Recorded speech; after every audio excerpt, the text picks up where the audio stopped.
वही पुराने boring and basic palazzos बनाकर बोर हो चुके हो? तो आज का वीडियो बिल्कुल स्किप मत करना। हाय एवरीवन, अस्सलाम वालेकुम, welcome back to the channel. आज हम बनाने वाले हैं एकदम यूनिक और बुटीक स्टाइल प्लाजो डिज़ाइन जो आपकी सिंपल सी कुर्ती को भी डिज़ाइनर लुक दे देगा। कटिंग से लेकर स्टिचिंग तक हर एक स्टेप में आपको बहुत ही आसान तरीके से समझाने वाली हूँ। तो बिना देर किए चलिए शुरू करते हैं। ये मेरे पास सूट के साथ 2.5 मीटर बॉटम का फैब्रिक आया था। नॉर्मल अर्ज में इसको मैं इस तरह से डबल फोल्ड में बिछा लूँगी और इसकी जो रफ एजेस हैं उसको स्केल की मदद से सीधा कर लूँगी।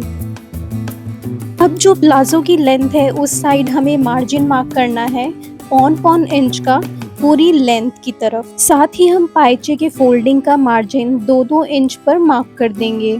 अब इस मार्किंग के बाद हम प्लाजो की लेंथ की मार्किंग मार्क करेंगे जो कि मैंने 37 इंचेस ली है। अब यहीं पर हम अपने हिप्स की मार्किंग मार्क करेंगे। जो भी राउंड में मेजरमेंट आए उसको 4 से डिवाइड करेंगे और उसमें 1.5 से 2 इंच ऐड करके निशान लगा देंगे, जितना भी आपको लूजिंग चाहिए उस हिसाब से। अब हम क्रॉच एरिया आसन की मार्किंग करेंगे। यहाँ पर मैं आसन को 10.5 इंच पर मार्क करूंगी और इसे आगे 2 इंच एक्सटेंड करूंगी और अब हम इसको शेप दे देंगे।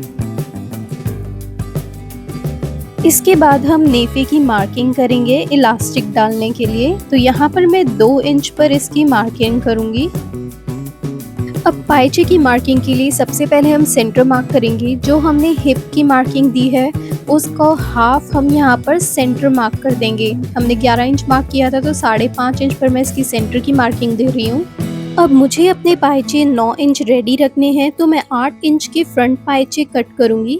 तो सेंटर से 4 इंचेस लेफ्ट और 4 इंचेस राइट पर मार्किंग देंगे। और अब शेपर स्केल की मदद से मैं क्रॉच की मार्किंग को पाइचे की मार्किंग से मिला दूंगी। अब सिमिलर वे में स्केल को फ्लिप करेंगे और ऑपोजिट साइड पर रखकर इसकी भी मार्किंग कर देंगे। अब फ्रंट पैनल की मार्किंग जो है वो कंप्लीट हो गई है। इसके बाद हम मार्जिन ऐड कर देंगे सिलाई के लिए दोनों तरफ 0.5 इंच का। इस प्लाजो की मार्किंग से रिलेटेड या फर्दर कोई भी क्वेश्चन आपके माइंड में है तो आप कमेंट सेक्शन में पूछ सकते हैं। आई विल ट्राई कि मैं आपकी मदद कर सकूं। और साथ ही अगर आप मेरे चैनल पर पहली बार आए हैं और वीडियो पसंद आ रही है तो प्लीज़ सब्सक्राइब दिस चैनल। अब मार्जिन के साथ हमारी सारी मार्किंग कंप्लीट हो गई है। अब हम इसकी कटिंग कर लेंगे। अब ये जो कन्नी वाला पोर्शन है इसकी कटिंग हम नहीं करेंगे। पहले हम बैक का पैनल मार्क करेंगे, उसके बाद हम इसकी कटिंग करेंगे।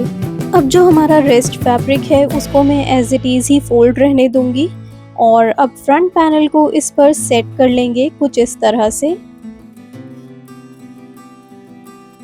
बैक पैनल की मार्किंग सिर्फ इनर साइड में ही चेंज होती है। तो हम फ्रंट पैनल से बैक पैनल को 2-2 इंच एक्सटेंड करते हुए क्रॉच एरिया तक मार्क कर देंगे। और जहां ये क्रॉच की शेप दी गई है इस एल शेप के कॉर्नर से हम 2.5 इंच मार्क करेंगे और बैक के क्रॉच की शेप दे देंगे।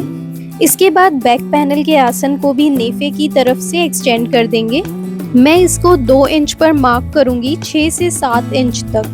और उसके बाद साइड की मार्किंग से इस तरह स्लांट लाइन के साथ मैं इसको मिला दूंगी। तो बस अब इसके साथ बैक पैनल की मार्किंग भी कंप्लीट हो गई है। अब इसको हम कट कर लेंगे।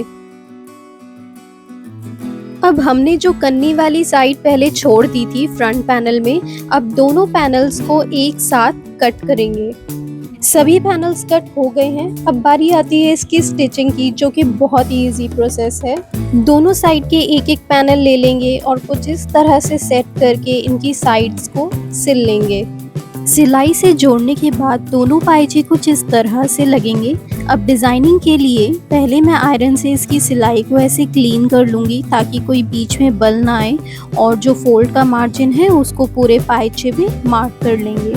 मार्किंग को हाईलाइट करके ये स्कैलप बुकरम मैं यूज़ करूँगी। ये रेडीमेड इजीली मार्केट में मिल जाती है। अब इसको हम इस तरह फोल्ड लाइन पर रखेंगे और आयरन की मदद से इसको पेस्ट कर देंगे। मेरे पास इसकी छोटी कटिंग्स थी तो मैं इस तरह बीच में जॉइंट लगा रही हूँ। अब इसी तरह हम दोनों पाइचों में बुकरम को पेस्ट कर लेंगे और उनको रेडी कर लेंगे।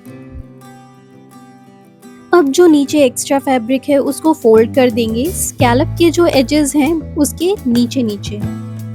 बस ये जो बुकरम पर हमने कपड़ा फोल्ड किया है ना, इसके ऊपर हम सिलाई लगा देंगे सबसे पहले। और अब इस तरह स्कैलप जहाँ एंड हो रहे हैं वहाँ से भी फोल्ड कर देंगे। मैं क्रीज बना लूँगी यहाँ पर आयरन की मदद से। स्कैलप की सिलाई लगाने से पहले मैं इसके जो एजेस फोल्ड किए थे इसको नीट कर लूँगी सिलाई लगाकर। इसके बाद अब हमें स्कैलप बुकरम के बाहर सिलाई देनी है बहुत सफाई से। कोशिश करेंगे कोई भी टाका बुकरम पर नहीं आए, वरना वो एक टाका भी जो है ना वो प्रोमिनेंट होकर दिखेगा। स्कैलप्स के साथ हम पहले भी 2 डिफरेंट स्टाइल्स बना चुके हैं। अगर आप न्यू हैं तो एक बार इसी चैनल पर जाकर ओल्ड वीडियोस में ज़रूर देखना, आपको वो बहुत पसंद आएंगे। बहुत ही simple, elegant and unique designs हैं। Please try once. जब दोनों पाइचों में इस तरह से सिलाई लग जाए तो इसके बाद हम इस तरह से बीच में से कटिंग कर देंगे, हल्का सा मार्जिन छोड़ते हुए, ताकि जब हम इसको पलटें तो शेप अच्छी आए। और साथ ही इसमें हम नॉचेस लगा देंगे ताकि ये इजीली मुड़ जाए और स्कैलप्स देखने में अच्छे और क्लीन लगे। अब हम इन मोरियों को पलट लेंगे और स्कैलप्स को बहुत अच्छी तरह से निकालते हुए बाहर की तरफ आयरन कर लेंगे। तो क्रीज बनाने के बाद ये कुछ इस तरह से लगेंगे। और अब साथ ही साथ इसकी तुरपाई भी कर लेंगे ताकि ये कपड़ा इंटेक्ट रहे। अब मैंने ये कॉटन लेस ली है, ये पाइचे में सॉफ्ट एंड लाइट वेट रहेगी। अब इसको हम कुछ इस तरह से स्कैलप के बीच में लगाएंगे, जिससे कर्व के बीच में ये लेस नज़र आए, जैसे किसी जाली की तरह क्रोशे किया होता है ना, उस तरह से बिल्कुल। तो बस अब हम इस तरह से इसको प्लेस कर देंगे। अब यहाँ पर एक टिप है, जब इस तरह से लेस लगानी हो तो पहले इसको ना ग्लू से सिक्योर कर लें, ताकि लेस जो है ना वो टेढ़ी नहीं होगी और एक्स्ट्रा खिंचेगी भी नहीं, जिससे कि लुक ख़राब नहीं होगा और सिमेट्री जो है ना लेस की वो बनी रहेगी। तो बस मैंने इसको इसके बाद ग्लू से जो है पेस्ट कर दिया है। और प्लेस करने के बाद अब हम इस पर सिलाई लगाएंगे। अब यहाँ पर सिलाई हम स्कैलप के बिल्कुल एजेस पे लगाएंगे। जैसे जैसे ये कर्व्स बने हुए हैं बस उसी कर्व के साथ हम सिलाई लगाते जाएंगे और बहुत सफाई के साथ। अब इस पॉइंट पे आप अपने मशीन का टाका जो है वो थोड़ा बड़ा कर सकते हैं, ताकि आप आसानी से सिलाई लगा सकें और वो सफाई से भी आ जाए। तो सिलाई लगाने के बाद कुछ इस तरह से ये पीछे से सिलाई दिखेगी और फ्रंट में ये खूबसूरत सा बुटीक स्टाइल डिज़ाइन। इस तरह की simple and delicate designing palazzos में बहुत एलिगेंट दिखती हैं, जो एकदम पॉप भी नहीं करती और बेसिक सूट को ब्यूटीफुल एंड हाई एंड भी बना देती हैं। तो बस अब इसी के साथ हम अब पाइचों की साइड स्टिच लगा देंगे क्रॉच एरिया तक। जब सिलाई लग जाए तो इसके बाद इसके आसन को गोलाई में सिल लेंगे। आसन पर सिलाई लगाते टाइम प्रॉपर सेंटर की सिलाई को एक दूसरे से मिलाते हुए सिलें। आसन सिल जाने के बाद अब हम इसमें इलास्टिक ऐड करेंगे। इलास्टिक के लिए जो हमने नेफे का मार्जिन रखा था वो मार्क कर लेंगे 2-2 इंच पर, फ्रंट और बैक दोनों तरफ। तो अब पॉइंट है कि इलास्टिक कितनी लेनी है, तो उसके लिए आप अपनी वेस्ट मेजर कर लें। जो भी मेजरमेंट आए उसमें से 4 इंच आप माइनस कर लें, तो आपकी परफेक्ट इलास्टिक की मेजरमेंट आ जाएगी। यहाँ मैं अपने लिए 12.5 इंच ले रही हूँ और इसमें मैंने 1/2 इंच एक्स्ट्रा रखेंगे, जिसमें हम सिलाई भी लगाएंगे। तो अब मैं इसको एक दूसरे पर रख कर सिलाई लगा लूँगी और एक गोल जो है ये राउंड बेल्ट बन जाएगी। अब हमने जो ये मार्किंग की है ना नेफे की, इस पर इस तरह से इलास्टिक को हमें रखना है रॉन्ग साइड पर और नेफे के कपड़े को अंदर की तरफ मोड़ते हुए पलट देना है। और इस तरह हम इसके एजेस पर सिलाई लगाते जाएंगे। अब इलास्टिक को इसी तरह से हम इसकी मार्किंग पर रखेंगे और जो 2 इंच का कपड़ा रहेगा उसको उसके ऊपर से फोल्ड करते हुए सिलाई लगा देंगे। अब मैं पूरी इलास्टिक को इसी तरह से नेफे के अंदर दबाते हुए सिलाई लगा दूंगी। जब आप प्रॉपर नेफे में इलास्टिक लगा लें तो बाद में एक टॉप पर भी इलास्टिक खींचकर सेंटर में सिलाई लगा लें, ताकि वो इलास्टिक बीच से मुड़े नहीं।